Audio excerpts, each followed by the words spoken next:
How you doing? Just wanted to let you know how cool you are.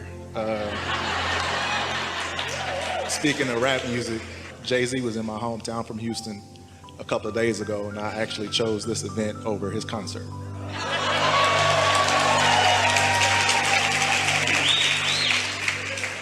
I'm in a bit of a quandary of thought over something that happened to me a few months ago. I know a few years ago, when you speak about something that you don't want, one thing that I didn't want being a bachelor was a kid. And it's about 7, 8 years ago, my son's mom came to me with the pregnancy test and told me she was pregnant. So that was a life-changing event for me. But I've had a great experience with that. My son, that's my little best friend. And me and his mom, we had a rough start at first, but we've kind of gotten to a place where we can co-parent, and it's peaceful now. Being a little bit older and wiser from that experience a few years ago, another thing that I didn't think that I wanted was like a committed relationship, being a bachelor. And a few months ago, that kind of hit me in the face as well. I met somebody and, I woke up one day and I was like, man, this feels different. This connection that I have with this person is a lot different than I thought it was going to be. So everything was great. We had a moment to kind of get to understand each other and things of that nature. A few months ago, she told me she was pregnant. This time I was ready, and I actually wanted this experience. I remember little boys, growing up, they love their moms. So I'm used to my son wanting to be with me when he wants to play sports or ride the bike or throw the football. But, if he scratches himself or something, if he falls, he wants to go to his mom. So I wanted to manifest for myself. I wonder what it's like to have a little girl. I hear that experience is different. In the moment of truth, when this particular individual, told me she was pregnant, she didn't offer a space where I felt that I was in the decision process. When she told me she had already decided that she was going to get an abortion. She comes from a church background, and I guess that not being married would not look good for her particular situation. So I didn't speak up during that time that, hey, no, I want you to keep the child, because I just felt that she had already made the decision. When she called, she was like, hey, this is what I'm going to do. I'm just calling to let you know that this is my decision, and so that's pretty much it. So after this experience, I kind of felt some emotions with that, because I felt like I didn't speak up for the child. And if that child is source energy as well, and wanted a physical manifestation, am I responsible for not, or influencing this situation to be different? Did I limit the child from having an experience? Me and the mother, we're not in a space now where we're talking. After that situation, our relationship kind of dissolved. I'm okay with letting go of that, but I feel like I didn't use my voice in that situation. And I don't know if the child is upset, or, should I have said something, or? Well, we have a lot to talk about here. And we're wanting to find a beginning place. So just relax. This is going to be really beneficial and helpful to you and to everyone. The most significant thing that we want to start with is by reminding you that as things manifest in your experience, that your response to them, if you are like most physical beings, is about things that you've picked up along your physical trail. Those beliefs that we've been talking about are all twirled up within you, and there are so many different conversations that you could be in. There are so many discussions around this, about relationships and about pregnancies and about abortion and about religion. There's even something that might be pointed out about a religion that wants marriage before sex, but that abortion is not a problem. When you start trying to sort out the rightness and wrongness as humans are defining it, you're not ever going to find your way, ever. Beliefs come along, and to the degree that you are in harmony with your beliefs, then your life sort of revolves around them. But you can tell you can feel, and you've demonstrated through your words about what you've been living, about how life as it presents itself to you causes you to come to different conclusions about different things. You are changing and evolving and becoming all of the time, and that is as it should be. So the next thing that we want to say is that often when we visit with those like you all, there are large numbers of what we call teachers present in the room. Those who want to uplift, those who want to understand, those who want to know, and those who want to impart knowing. And often they want to learn about spirituality. They want to bridge their religion into something that's more personal or more spiritual. So we talk to a lot of them about how they might uplift or help other people. And something that is very common in these conversations that we have with them, as they are wanting to teach the right thing to this one or that one or this one or that one. And often as they talk to us about someone that they care about who's in some particular quandary or problem about something. And this is a part that we really, really want you to hear.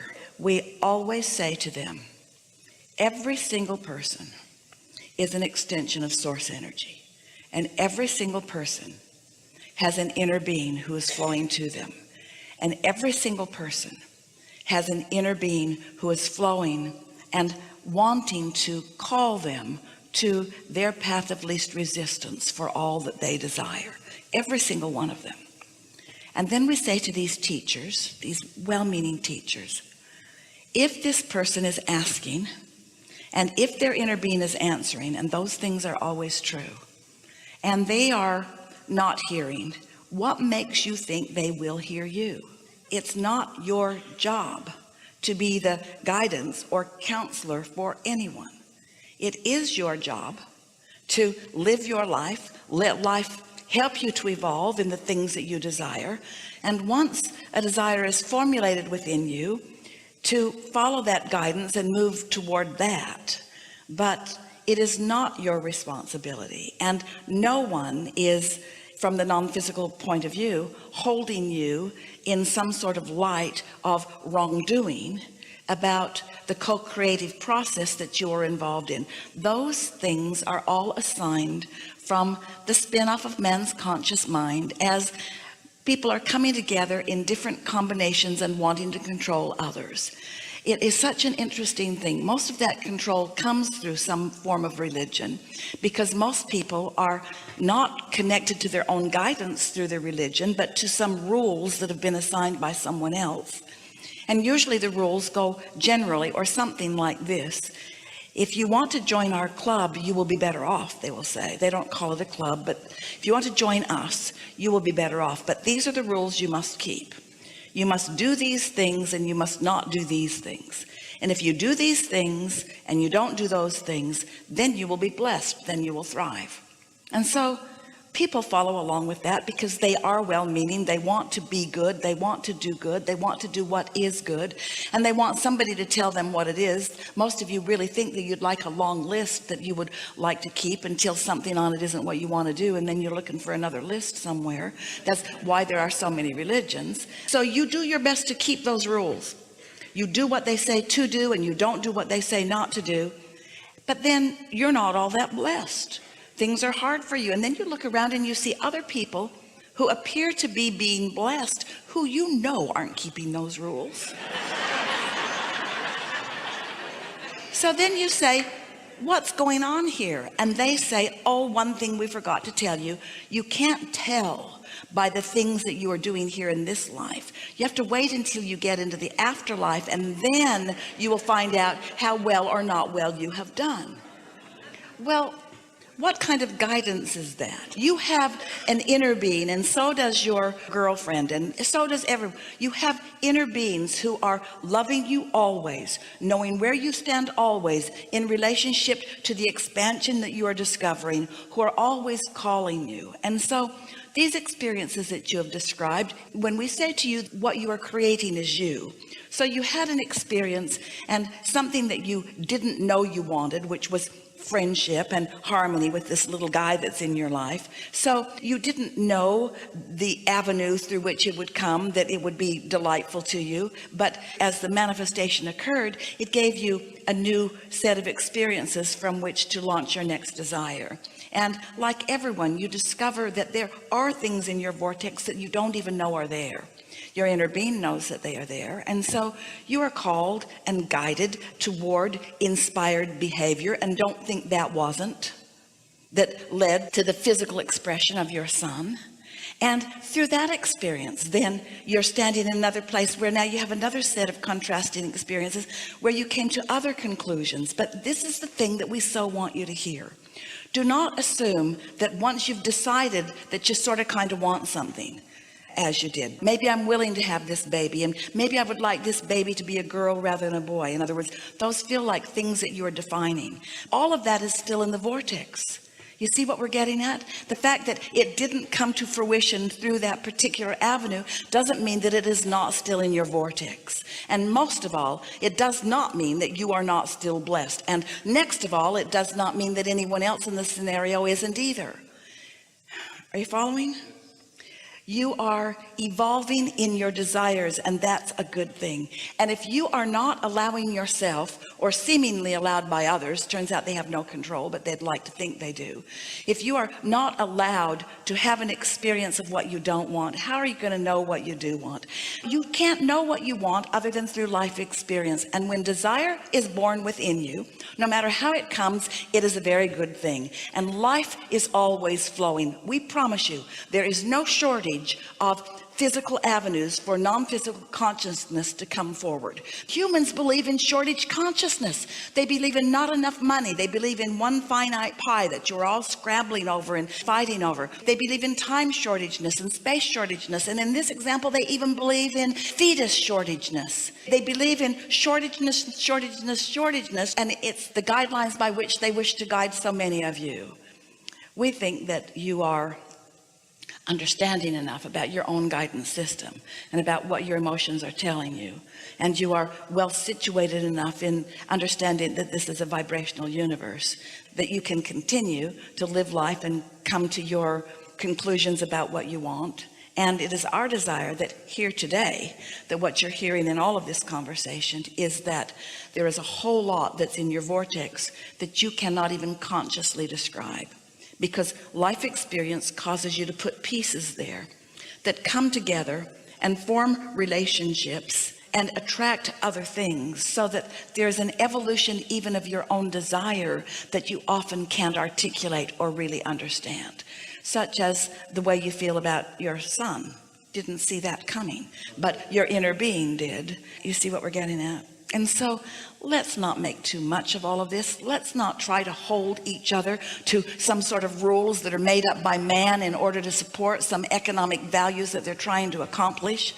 Let's let everybody come into vibrational alignment with who they are.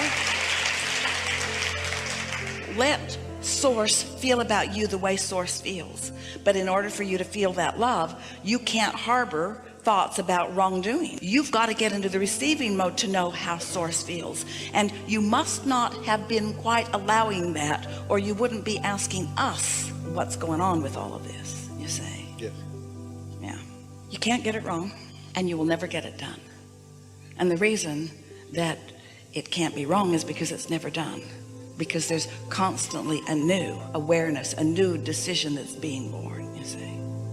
You were not sent here to fail or to prove worthiness.